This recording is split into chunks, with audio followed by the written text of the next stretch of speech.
Jemaah yang rahmatullah, khusus para pemuda dan remaja generasi Ahlus Sunnah wal Jamaah. Pada kesempatan taklim kita malam hari ini, kita akan fokus pada figur atau profil dari seorang alim, seorang imam yang namanya sering kita dengar khususnya di taklim kita ini, karena mengikuti manhaj beliau adalah bagian daripada karakter dan ciri seseorang yang berpegang pada Ahlus Sunnah wal Jamaah. Beliau adalah Al-Imam Al-Asy'ari.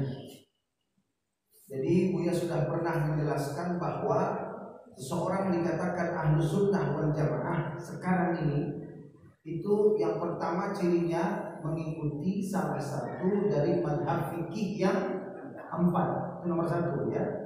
Jadi dalam masalah fikih mengikuti salah satu dari madhab yang 4.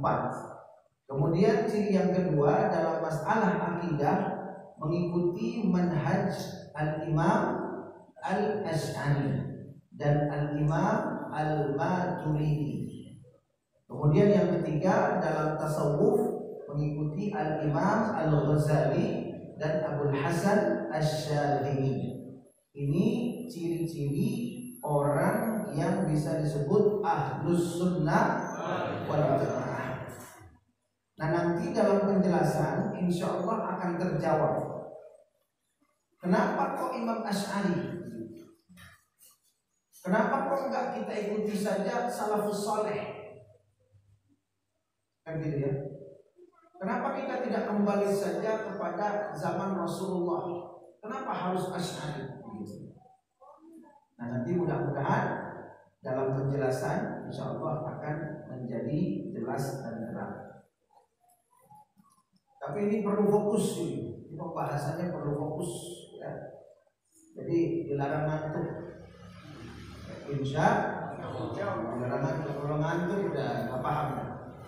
Sebab ini isinya ini bobotnya memerlukan konsentrasi.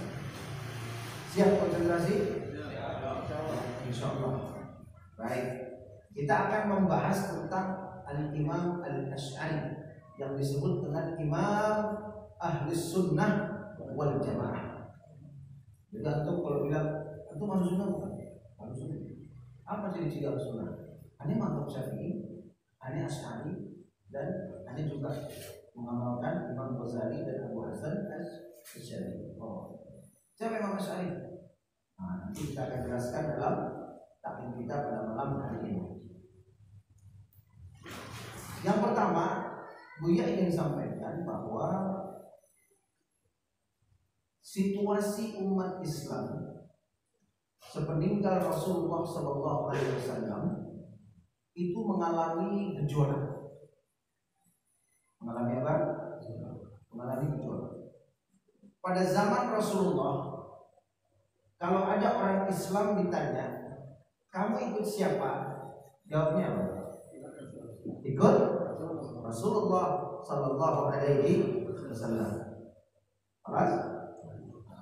Rasulullah wafat, ada sahabat.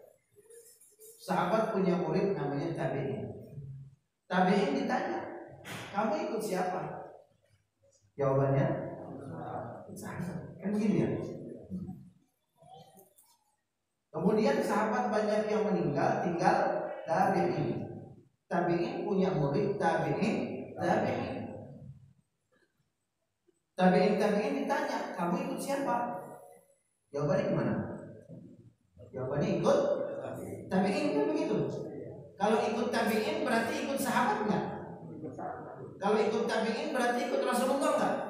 Ikut Rasulullah, karena tabi'in ini sanad ilmunya sampai kepada Rasulullah Sallallahu Alaihi Wasallam.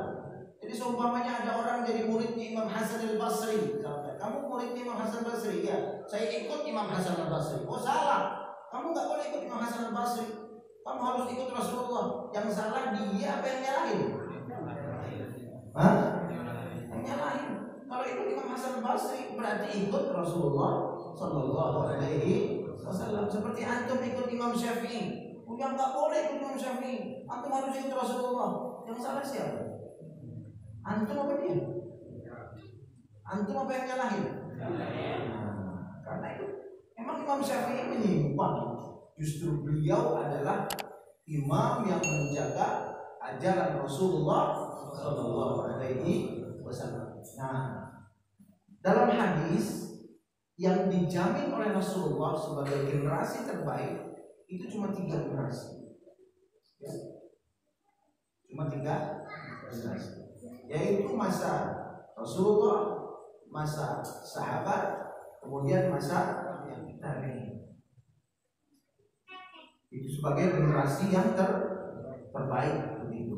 Setelahnya nggak disebut oleh Rasulullah. Khairul qurun qarni, kata Nabi. Sebaik-baiknya periode dan masa adalah periodeku, masaku. Tsummal ladzi yalunahum, kemudian setelah mereka yaitu para sahabat. Tsummal ladzi yalunahum, kemudian setelah mereka yaitu masa tabi'in. 3 ini yang dijamin. Nah, sekarang tabi'innya sudah habis, sudah meninggal semua. Masanya sekarang tabi'in. Tabi'in punya murid lagi kan? Punya murid lagi kan? Punya. Nah, muridnya tabi'in ditanya, kamu muridnya siapa? Kamu ikut siapa? Jawabannya apa? Tabi'in. Tapi ada yang berbeda. Apa yang berbeda? Situasinya. Zaman Rasulullah semua orang ke Rasulullah. Zaman sahabat banyak para sahabat. Siapapun yang dipilih selamat. Ashabi kan nujum, kata Nabi. Bi ayyihi muqtadaitum ihtadaitum. Sahabat-sahabatku itu seperti bintang di langit.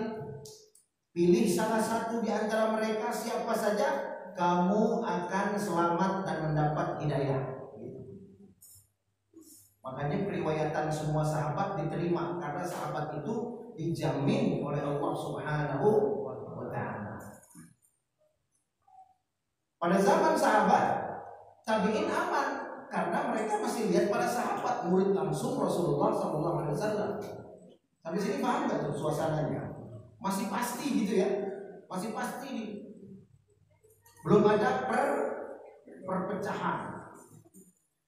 Nah, kemudian mulailah perpecahan itu muncul pada zaman Sayyidina Utsman bin Affan radhiyallahu taala anhu wa ardhah. Maka muncullah fitnah-fitnah. Nah, sini kita akan coba lihat beberapa fitnah yang muncul pada zaman-zaman itu. Jadi di sini disebutkan bahwa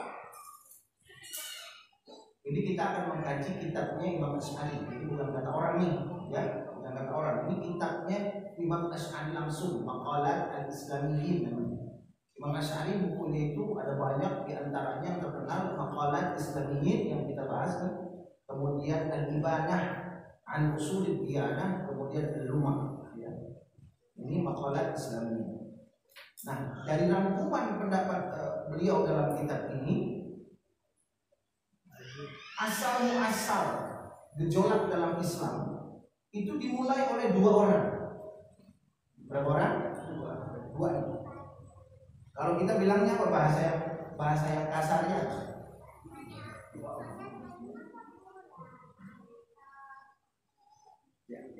Nah, itu dia. Saya kira itu bahasa yang pas. Yang gerok. Ada 2 orang yang gerok ini. Ada berapa? 2 orang yang keroknya Islam udah Masya Allah. Ini yang muncul pertama.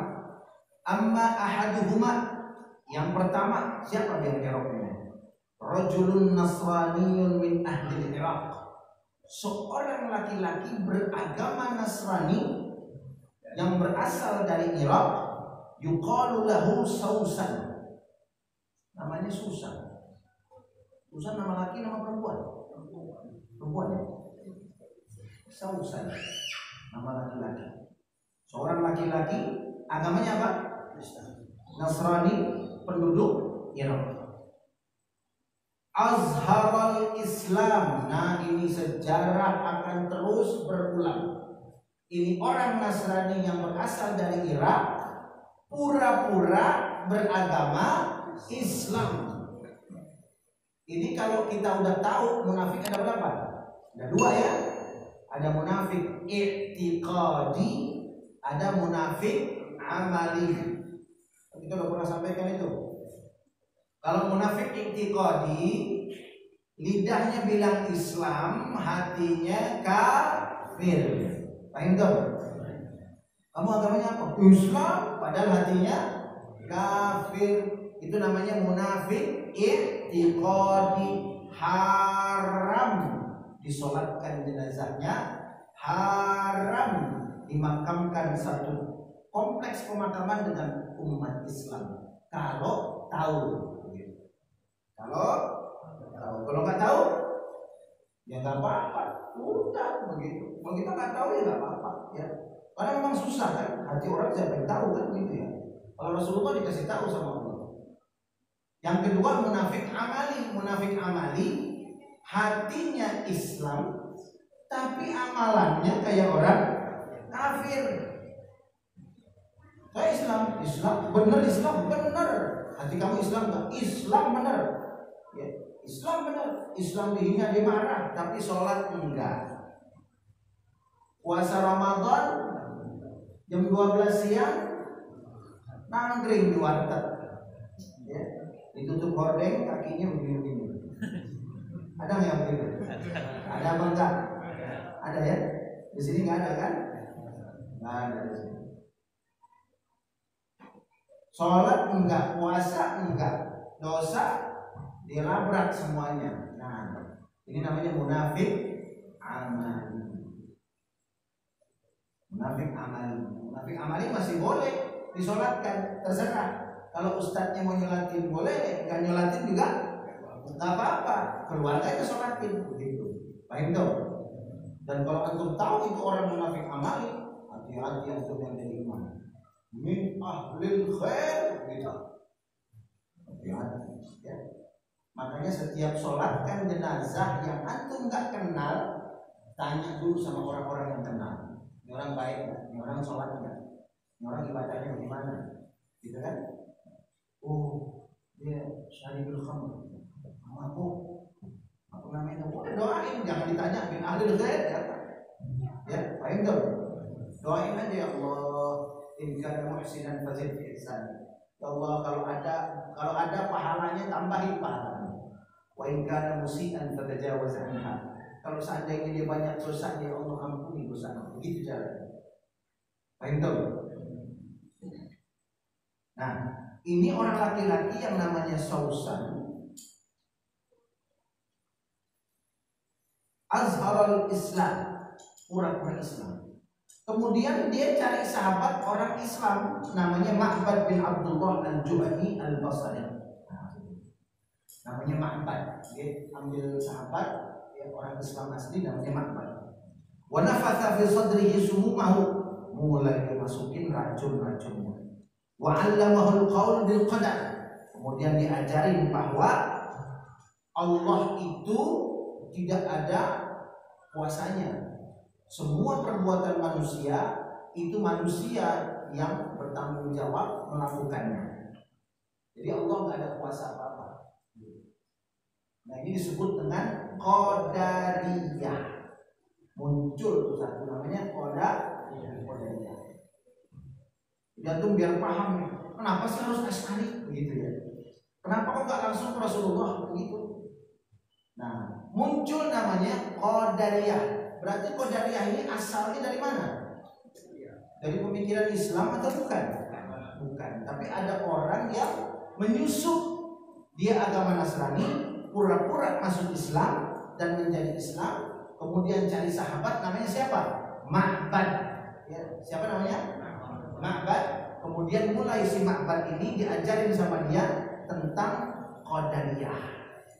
Kalau qadariyah ngomongnya begini, manusia menentukan nasibnya, persis orang barat. Orang barat ngomongnya begitu. Manusia yang menentukan nasibnya. Nah, di sini mulai muncul ya gejolak-gejolak di masyarakat. Yang tadinya adem ayem jadi bingung. Kok manusia yang menentukan takdirnya begitu?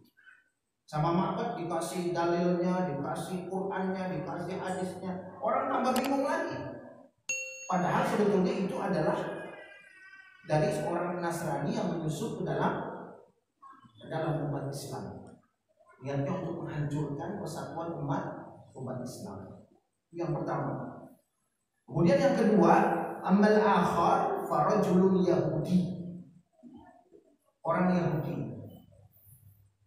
Laki-laki Yahudi ihtaraqat ahsya'uhu min nasrillahi ta'ala al-mu'minina fastana'a al-islam wa huwa yudmir ayyukida lahu wa dhalika huwa Abdullah bin Wahab bin Sabah. Orang kedua biang keroknya ini yaitu adalah orang Yahudi yang juga pura-pura jadi orang Islam. Jadi antum tahu sejarah begini, antum harus yakin bahwa sejarah berulang. Nanti akan ada orang-orang yang hatinya itu nggak senang Islam, tapi dia berpakaian seperti orang membela Islam, tapi dia punya titel seperti titel pembela Islam, tapi dia menduduki jabatan sebagai ormas dan lain sebagainya, seolah-olah dia berada di barisan umat Islam, tapi sebetulnya dia ingin memecah belah umat Islam dengan ucapan, pandangan, dan pikirannya. Makanya jangan heran antum kalau ada orang Islam pikirannya aneh begitu. Kayak contoh sekarang, ya sekarang ini ya walaupun sudah dibatalkan, kemarin sempat ada wacana mau melegalkan investasi minuman keras meskipun hanya di beberapa daerah, di Bali, Nusa Tenggara, gitu ya, kemudian di Papua, begitu kan? Nah, coba lihat komentar-komentarnya. Kalau orang Islam udah bicara khamr, mungkin nggak nyari-nyari pembenaran? Nggak mungkin. Orang Islam itu kebenaran. Jadi ada mau kasih tahu sama antum. Kalau antum hidupnya mau resah, mau susah, mau gelisah, bohong. Tapi kalau antum hidupnya mau tenang, jujur. Karena jujur itu simpel, bohong itu yang rumit. Betul nggak? Kalau jujur simpel nggak? Simpel nggak? Dari mana? Dari sana? Oh. Kalau bohong? Dari mana? Dari kalau bilang dari kafe kan domain. Betul nggak? Dari masjid. Masjid ada apa? Putar lagi otak, betul nggak? Tak ada wajah. Ini kan ada pengemis. Enggak, bukan tadi. Repot nggak gitu? Coba kalau jujur, dari mana? Puskesmas. Oh sakit. Iya, beres nggak? Beres. Coba bohong itu. Kalau bohong, ente sekali bohong, nutupinnya harus pakai bohong lagi, betul nggak? Nutupinnya pakai bohong lagi. Entar kelar-kelarnya, selesainya itu kalau dihabisin sama jujur. Udah capek tuh otak muter-muter dari alasan udah dari ngaku aja dengan ngaku. Ya begitu. Jadi ini pelajarannya bahwa Islam ini akan selalu digoncang dengan orang-orang penyusup. Paham tuh? Ya. Makanya jangan heran. Ini minuman keras ini kan ada di dalam usul fikih misalnya. Investasi minuman keras itu ada dalilnya. Siram aja sama air ember.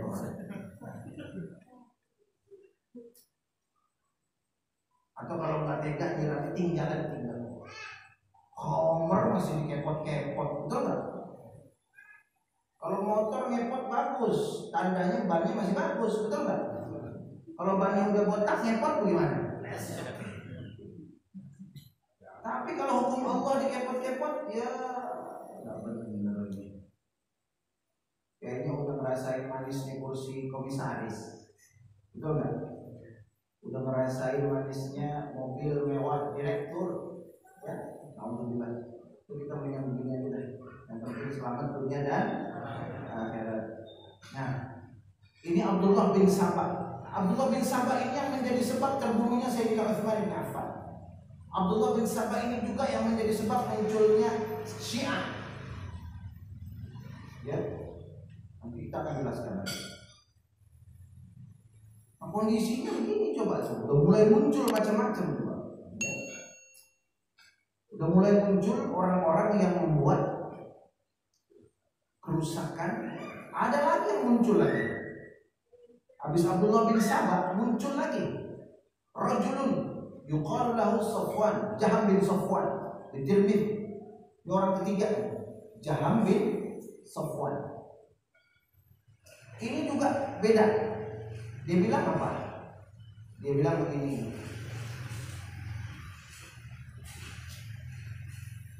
Dia bilang la fi'la li ahadin fil haqiqah illa Allah wahdahu wa annahu huwal fa'il. Manusia itu enggak ada daya upayanya, semuanya Allah yang melakukan. Kalau ada orang ibadah, pada hakikatnya bukan orang yang ibadah, tapi Allah yang melakukan. Kalau ada orang bersedekah, pada hakikatnya bukan orangnya itu yang bersedekah, tapi Allah yang melakukan. Kan begitu. Ini masih selamat. Nah sekarang kalau ada orang maling, gimana? Siapa yang melakukan? Baik. Ada orang merampok, ada orang membunuh, berarti siapa yang melakukannya? Itu bahaya. Ini namanya alirannya Jabariyah. Alirannya apa? Jabariyah. Jadi kalau Qadariyah semuanya manusia, Allah tidak ada. Kalau Jabariyah semuanya Allah. Kayak begitu kondisinya. Nah dalam kondisi seperti ini muncul lagi berbagai macam pemikiran, Mu'tazilah, Syiah dan lain sebagainya. Umat Islam kacau ini, gimana ini Islam ini kok banyak sekali pendapat begitu. Banyak sekali pendapat ini, bagaimana? Beda dengan zaman sahabat, beda dengan zaman Rasulullah, beda dengan zaman-zaman di awal-awal masa tabi'in. Masih relatif tenang, ini udah banyak sekali sekte aliran paham. Bingung orang. Maka muncullah Imam Al-Asy'ari. Muncul Imam Asy'ari. Beliau mengembalikan akidah umat waktu itu sesuai dengan akidah salafus saleh. Jadi umat nggak bingung. Orang awam itu bingung. Kalau ulama ini bilang A, dalilnya ini. Ulama ini bilang B, dalilnya ini. Ulama ini bilang C, dalilnya ini. Semua ada dalilnya. Semuanya orang-orang pinter. Orang awam bingung nggak kira-kira? Bingung nggak? Bingung. Kata ulama yang pertama, ayo berangkat, dalilnya ini. Kata ulama yang kedua, jangan berangkat, dalilnya ini. Antum bagaimana? Berangkat atau enggak? Hah? Kata ulama berangkat, dalilnya ini. Kata kedua, ulama kedua, jangan berangkat, dalilnya ini. Antum bagaimana akhirnya? Hah? Paling tiarap ya. Berangkat salah, enggak berangkat salah, tiarap aja. Orang awam bingung. Nah makanya harus ada orang yang mengembalikan akidah supaya orang awam waktu itu nggak bingung mana yang benar begitu. Satu Qadariyah bilang begini, satu Jabariyah bilang begini, ada lagi Murji'ah. Kalau Murji'ah itu semuanya itu diserahkan kepada Allah. Yang Murji'ah ini, sekte yang berikutnya Murji'ah ini itu la yadurru ma'al imani syai'un. Kalau udah beriman aman, seaman-amannya. Mau maksiat, yang penting udah beriman aman. Enak gak? Enak gak? Korupsi boleh, yang penting beriman. Ya kan? Nipu orang boleh, yang penting beriman. Habis korupsi masih Islam nggak? Masih aman. Habis nipu orang masih Islam? Masih aman. Itu Murji'ah. Bingung nggak kira-kira antum kalau hidup zaman itu? Mau yang mana diikutin? Akhirnya apa? Al-Imam Al-Asy'ari melihat kondisi seperti ini, akhirnya beliau bangkit. Sampai beliau itu dapat pujian dari Ibnu Taimiyah. Nah, ini antum harus ingat, karena kebanyakan orang-orang yang mengagumi Syekh Ibnu Taimiyah akan mengatakan bahwa antum yang mengaku-ngaku Asy'ari adalah ahlul bid'ah. Jadi misalkan ada tanya sama antum ahlus sunnah bukan? Ahlus sunnah. Dalam akidah siapa yang antum ikuti? Siapa yang antum ikuti? Imam Asy'ari. Ahlul bid'ah. Antum dibilang ahlul bid'ah, terima gak? Hah? Terus muatin diri antumnya gimana? Oh, bener ya Imam Asy'ari ahlul bid'ah ya? Kan begitu. Bahkan ada yang mengatakan Asy'ari ini menuhankan akal daripada nas. Akal nomor 1, Quran hadis nomor berikutnya, begitu dibilang. Ya salam. Kira-kira percaya nggak tuh begitu Imam Asy'ari? Hah? Percaya nggak? Nah di sini disebutkan bahwa Al-Imam Ibnu Taimiyah itu mengarang kitab yang judulnya Muwafaqatu Sharihil Maqul li Sahihil Manqul. Makanya Anda bilang tadi ini materi kita malam ini perlu konsentrasi, ya. Seperti mainnya main kitab, puyeng-puyeng gitu umurnya. Habis ini makan yang banyak ya seger ya. Karena otaknya udah mulai panas kelihatannya. Jadi Imam Ibnu Taimiyah punya kitab Muwafaqatu Sharihil Maqul li Sahihil Manqul. Itu kitabnya Ibnu Taimiyah. Di mana orang-orang yang mengatakan Asy'ari atau Asy'ariyah, pengikut Imam Asy'ari itu ahlul bid'ah. Kebanyakan itu adalah orang-orang yang mengagumi Ibnu Taimiyah. Sekarang kita lihat Ibnu Taimiyah di mana? Pendapat beliau tentang Imam Asy'ari, ya. Bagaimana pendapat beliau tentang Imam Asy'ari? Masya Allah. Ternyata hadirin sekalian, Al-Imam Ibnu Taimiyah di dalam kitabnya itu Muwafaqatu Sahihil Manqul li Muwafaqatu Sharihil Maqul li Sahihil Maqul, ya, Manqul. Ternyata di dalam kitab itu banyak pujian terhadap Imam Asy'ari. Jadi kitabnya ini agak susah juga menyebutnya nih. Muwafaqatu Sharihil Maqul li Sahihil Manqul. Artinya kesesuaian antara akal dengan nas. Itu judul kitabnya. Nah dari kitab itu beliau mengatakan bahwa Imam Asy'ari ini abra'u man kataba fil maqalat wa athbatuhum wa awthaquhum wa yadhkuru mu'allafatihi bima hiya khaliqatan bihi min ats-tsana'i wat tarjim. Kata Imam Ibnu Taimiyah, Imam Asy'ari ini orang yang paling pandai. Itu pujian apa celaan? Pujian ya. Wa athbatuhum, dan paling konsisten. Wa awthaqahum, dan paling valid dalil-dalilnya. Kemudian Imam Ibnu Taimiyah menyebutkan karangan-karangan Imam Al-Asy'ari min ats-tsana'i wat tarjim. Kemudian beliau puji dan beliau muliakan. Itu siapa? Imam Ibnu Taimiyah. Nah, dari sini saja kita sudah mengetahui bahwa kedudukan Imam Abul Hasan Al-Asy'ari sebagai imam Ahlus Sunnah wal Jamaah tidak hanya diakui oleh para pendukungnya, tetapi juga oleh orang-orang yang banyak mengkritiknya, bahkan menganggapnya sebagai ahlul bid'ah. Dan antum mudah-mudahan sudah dapat gambaran. Nanti insya Allah pada pertemuan berikutnya kita akan lanjutkan bahwa kenapa Imam Al-Asy'ari menjadi terkenal waktu itu dan banyak yang mengikuti, karena suasananya waktu itu sedang apa? Sedang bergejolak. Banyak pemikiran-pemikiran yang sesat dan menyesatkan. Bahkan masuk ke kota suci Madinah. Waktu itu ada Abdullah bin Umar. Masih ada waktu itu Abdullah bin Umar. Zamannya tabi'in, sahabat masih hidup. Masuk sudah pemikiran qadariyah.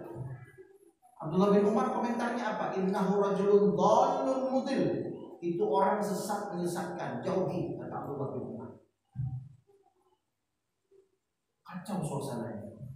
Nah, akhirnya muncul Imam Abul Hasan Al-Asy'ari kemudian menyajikan akidah sesuai dengan tuntunan salafus saleh. Sehingga kalau kita ikut Imam Asy'ari berarti kita ikut salafus saleh. Seperti apa prinsip akidah beliau? Insyaallah kita akan lanjutkan dalam taklim kita di minggu yang akan datang. Mudah-mudahan Allah berikan sehat wal afiat. Allah jaga dan lindungi kita. Allah kuatkan, kokohkan akidah kita, yaitu ahlus sunnah wal jamaah. Dalam mazhab fikih kita mengikuti siapa? Mengikuti siapa? Dalam madhab akidah kita mengikuti siapa? Dalam madhab tasawuf kita ikut siapa? Dan Abul Hasan Asy'ari. Mudah-mudahan kita diberikan istiqamah, dan dengan mengikuti ulama-ulama besar itu berarti kita mengikuti salafun saleh. Dengan mengikuti salafun saleh berarti kita mengikuti para sahabat, dan dengan mengikuti para sahabat berarti kita berada di jalan Rasulullah sallallahu alaihi wasallam. Mudah-mudahan kita semua istiqamah. Al-Fatihah.